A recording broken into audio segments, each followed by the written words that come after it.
আসসালামু আলাইকুম। চাপাই খামার অ্যান্ড হ্যাচারির পক্ষ থেকে আমি আনোয়ারুল ইসলাম।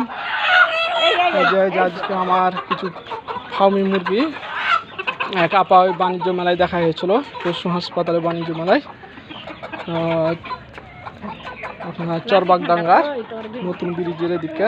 তো এই যে 3টে আপা নিয়ে গেল, 550 টাকা করে বলেছিল। তো যাই বাড়িতে আসছে, এই কারণে আপাকে একটু কম দিলাম। এই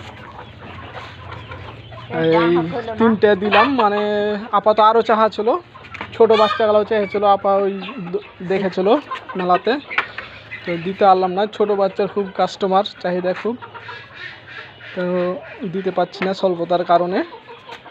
আর ওভাবে তো আপনাদেরকে ভয়েসেও জানাচ্ছি ভিডিওতে যে ওভাবে খামার শুরু করিনি এখনও। তো এই যে আপার কাছ থেকে এই যে 3টে দিলাম, আর এই যে টাকা নিচ্ছি।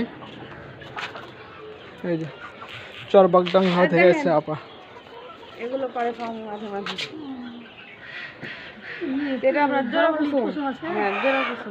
তো সবাই দোয়া করবেন যেন আপা এই মুরগিটি নিয়ে যে বাড়িতে আপার টাইগার মুরগি আছে, শখ করে নিতে এসে। আরও কয়েকটা লিত, 4-5টা লিত, কিন্তু আমার যে এর আগে একজনকে দিলাম, সে কারণে দিতে পারছি না। তো সবাই দোয়া করবেন আপার জন্য যেন মুরগিগুলো সুস্থ থাকে, ভালো থাকে। আর আমার জন্য দোয়া করবেন যেন আল্লাহ আমাকে একটা বড় খামার বানাতে তৌফিক দান করে। আসসালামু আলাইকুম।